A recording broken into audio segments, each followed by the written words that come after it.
আজি মই বনাব ওলাইছোঁ কাচকলৰ এটা সোৱাদ লগা ৰেচিপি। এই ৰেচিপিটো বনাবলৈ একেবাৰে সহজ আৰু খাবলৈও বিৰাটেই টেষ্টি। যিসকলে বনাইছে তেওঁলোকে বা খাইছে তেওঁলোকেতো জানেই, আৰু যিসকলে খোৱা নাই এবাৰ বনাই পেলাই চাব, বিৰাটেই টেষ্টি হয়। এই ৰেচিপিটো বনাবৰ কাৰণে মই ইয়াত কাচকল লৈ লৈছোঁ 3টা। কাচকলকেইটা মই ভালদৰে বাকলি গুচাই ধুই কৰি লৈছোঁ। কাচকলৰ এই চব্জিটো বনাবৰ কাৰণে মই কাচকলকেইটা সৰু সৰু পিচেছত গোল গোলকৈ কাটি লৈছোঁ। আপোনালোকে ইয়াৰ গোলৰ সলনি দীঘল দীঘলকৈও কাটিব পাৰে, বা বেলেগ যদি অকণ ডাঙৰ চাইজত মানে এইটো পুৰি পেলাই পিটিকা কৰি পেলাই পকৰি নিচিনাকৈও বনাই ল'ব পাৰে। কিন্তু মই এনেকৈ গোলকৈ কাটি পেলাই আজি বনাইছোঁ, একেবাৰে সহজ পদ্ধতিত। আৰু মই কলৰ পিচেছকেইটা আধা ইঞ্চিমানত কৰি লৈছোঁ। আপোনালোকে সেইটো হিচাপতে কৰিব, বা অকণমান বেছিকৈ কৰিলেও কোনো কথা নহয়। আৰু ইয়াত চাওক, মই ইয়াত এতিয়া গোটেই পিচেছখিনি কাটি লোৱাৰ পিছত মই ইয়াত মছলা এড কৰিম। মছলাত মই লৈছোঁ জলকীয়া গুড়ি আধা চামুচ, হালধি পাউডাৰ আধা চামুচ আৰু ধনিয়া পাউডাৰ আধা চামুচ, লগতে নিমখ লৈছোঁ সোৱাদ অনুসৰি বা আধা চামুচ। গোটেই মছলাখিনি ইয়াত এড কৰি দিম। এড কৰি দিয়াৰ পিছত মই ইয়াত বেচন এড কৰিম 2 চামুচ। জলপান খোৱা চামুচেৰে 2 চামুচ বেচন এড কৰাৰ পিছত মই এইখিনি মিলাই ল'ম ভালদৰে।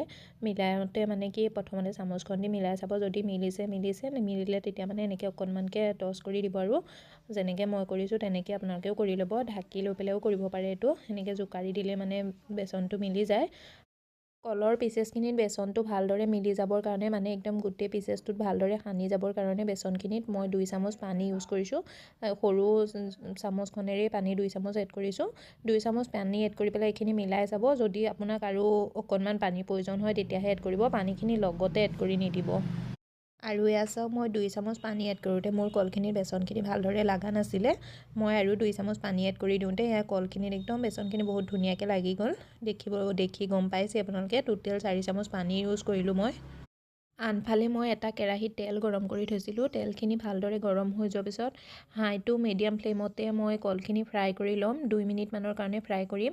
মানে এইটো উল্টাই পুল্টাই 2-3বাৰ ফ্ৰাই কৰি দিলে হৈ যায়। আৰু কলখিনি যদি আপোনাৰ তেলটো যদি তলত থাকি যায়, কলখিনি তেতিয়া অকণ কেৰাহীত মানে লাগি ধৰে, তেতিয়া আপুনি তেলখিনি এনেকৈ কেৰাহীটো লৰাই দিলে ধুনীয়াকৈ হৈ যায়। আৰু এয়া চাওক, 2 মিনিটত মোৰ কলখিনি ফ্ৰাই হৈ গ'ল। এতিয়া মই এইখিনি উলিয়াই ল'ম, আৰু যোনখিনি এক্সট্ৰা আছে সেইখিনিও মই চেম প্ৰচেছতে ফ্ৰাই কৰি ল'ম।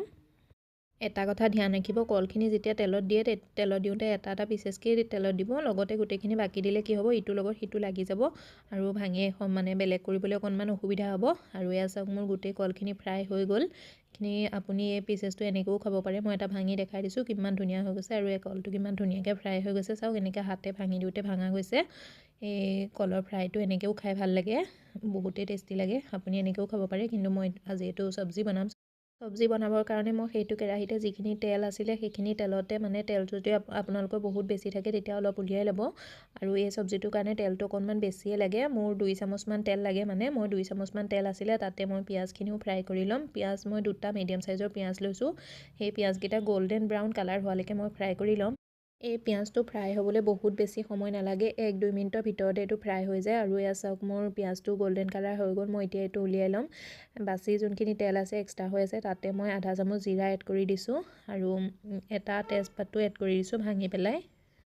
2টা শুকান জলকীয়া এড কৰি দিছোঁ। সেইখিনি অকণমান সময়ৰ কাৰণে 10-20 ছেকেণ্ডমানৰ কাৰণে ফ্ৰাই হ'বলৈ দিম।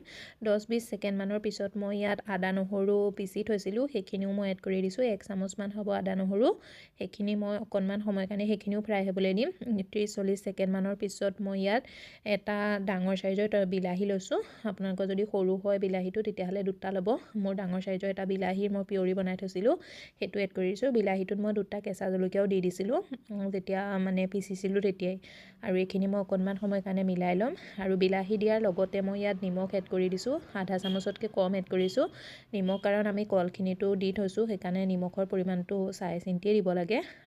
আৰু বিলাহীখিনি সিজে মানে মই এই পিঁয়াজখিনি যে ফ্ৰাই কৰি থৈছিলোঁ সেইখিনিও পিচি ল'ম।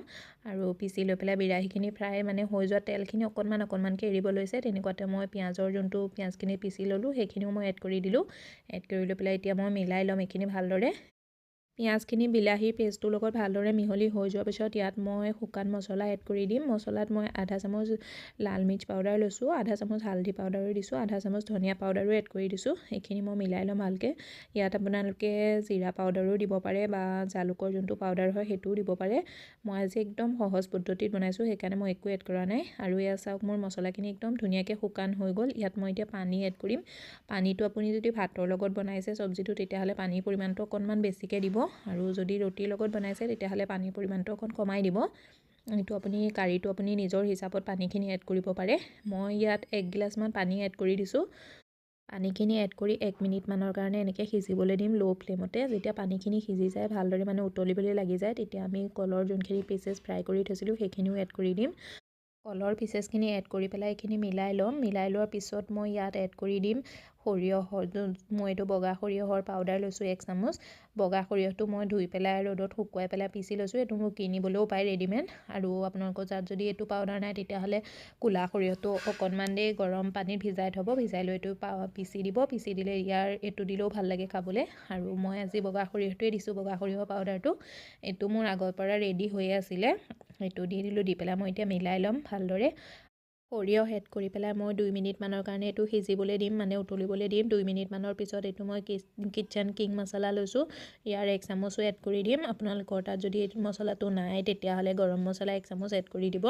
কিন্তু এই মছলাটো বিৰাটেই টেষ্টি হয়, থাকিলে জৰুৰ এড কৰিব। আৰু মছলাটো এড কৰি পেলাই মই এইটো মিলাই ল'ম। মছলাখিনি ভালদৰে মিলাই লোৱাৰ পিছত ল' ফ্লেমত ঢাকি পেলাই এইটো মই 2 মিনিটৰ কাৰণে সিজিবলৈ দিম। আৰু 2 মিনিটৰ পিছত দেখিছেনে আমাৰ চব্জিটো হৈ গ'ল ৰেডি। চব্জিটো আপুনি ছাৰ্ভ কৰিব পাৰে, ভাতৰ লগতো পাৰে, ৰুটিৰ লগতো পাৰে। আপুনি যিহৰ লগতে খাব বিচাৰে তাৰ লগতে খাব পাৰে।